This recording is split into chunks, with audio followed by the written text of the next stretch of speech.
If people know that you care about them and their success, they care about you. I've always had that philosophy. I feel like we all built this together, so that's priority one for me. But you gotta have it all. You gotta have the best mechanics, PR people, pit crews, and it takes everybody. When you get all of it together, driver, crew chief, all the support, then we'll be successful. That's been the key.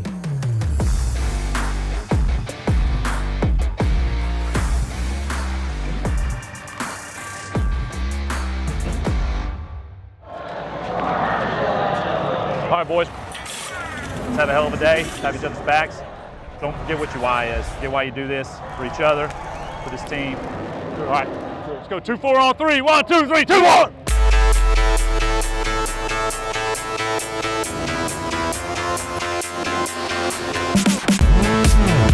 We live our lives in tenths of seconds, and if we're a couple tenths slower, that may be a position or two, that may be a shot at the front row. And if we're not, if we lose a spot or two, that can really be a momentum killer. Our job is to the 4 tires and gas, but we're also out there trying to be an asset in the race and take those positions away from our competitors and put ourselves in a better position to win. Kind of like a boy band, I mean, we all have a different sound, different voice, and the cumulative effect of that is a good harmony. We all have different positions, and we all try to make it all work together. It doesn't always go perfect, but we have faith and trust in each other, which I think goes a long way in this sport. We're blessed. We have a great group on the 24. Most of them have been here all 3 years that I've been here. I have a mix of fairly young and some veterans and some guys that have been around Hendrick for a long time. And we just have a group that has great camaraderie with the team. 1, 2, 3, 3. And you don't always see that. It's hard to get that mesh, and we have that on the 24 because the people are really good. Fans come to Hendrick Motorsports and they watch pit practice and they're surprised at how much goes into it, how detailed it is. They really are just so interactive with everything going on and ask about how much does a tire weigh, how much does a fuel can weigh, how many gallons does the car hold. It's humbling, right? For me personally, I was that kid on the other side of the fence looking in at the pit crews and looking in at the drivers and just, man, I wonder what it would be like to be on the other side of that one day. And now I'm extremely grateful to be in the role that I'm in. When I started, there were guys smoking cigarettes, changing tires. And there were some guys pretty heavy that were doing it and not in shape. And today, you have athletes. It's a 40-week season, so we're all, I'd say we're all pretty conscious of the preparation you need to be able to, sustain yourself through that 40 weeks. Being able to maintain the level of success we've had all year is probably one of the greatest accomplishments the team has, because it's not easy to go all over the country every week and still perform your job at a high level. I think one thing people don't realize is how much time we actually have to spend together, right? Between you're on the airplane together, you're in the rental car together, you're going to the racetrack, hotels. If you're with a group, a team that you don't like, I can't imagine how hard this job would then be.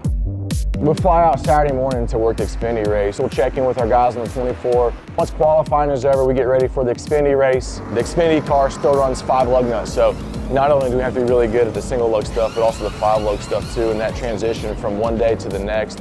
Sunday morning, it's go time. We get to the racetrack. We all have a set routine of responsibilities that we do.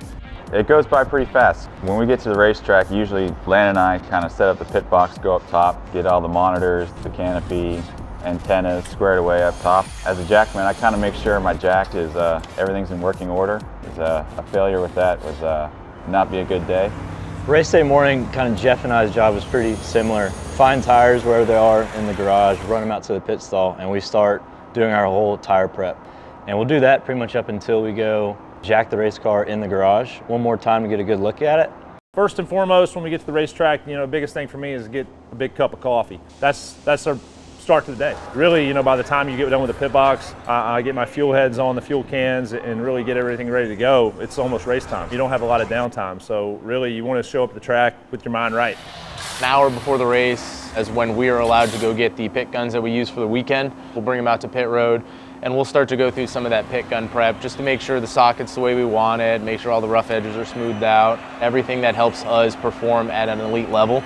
I guess I kind of pride myself on being the facilitator, so kind of what everybody needs. So if I need to run some tires or do something like that to help them, I'll do that.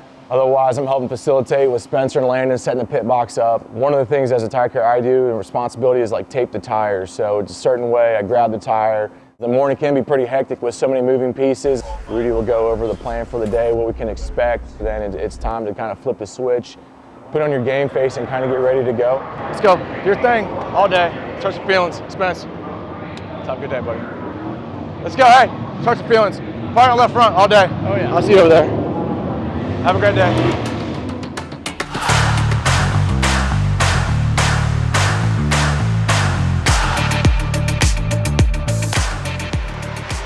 Once the race starts, you just kind of chipping away, getting through stops, and make sure the tires are stacked up and the right tires are getting to the wall. Make sure your gun's staying oiled. Make sure everything is performing at tip-top shape.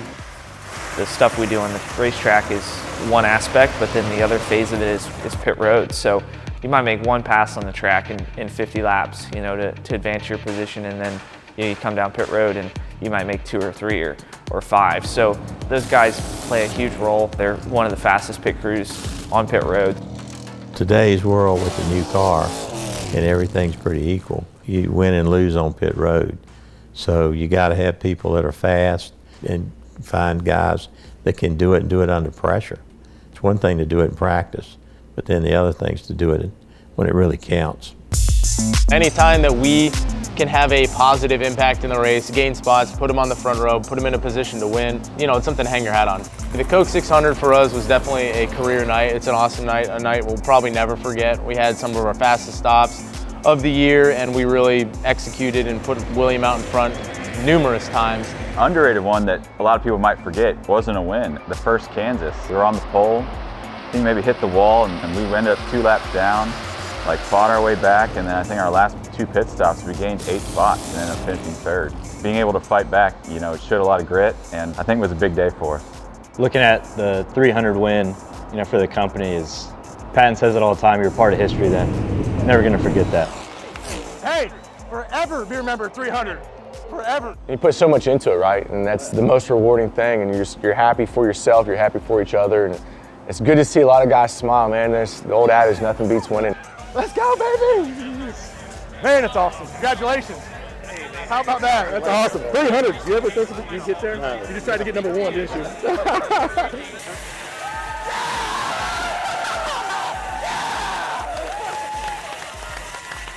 Oh, man, that's awesome. Hey, keep some of this confetti. It's Texas, shape of Texas. That's your Lord. Get it. 1, 2,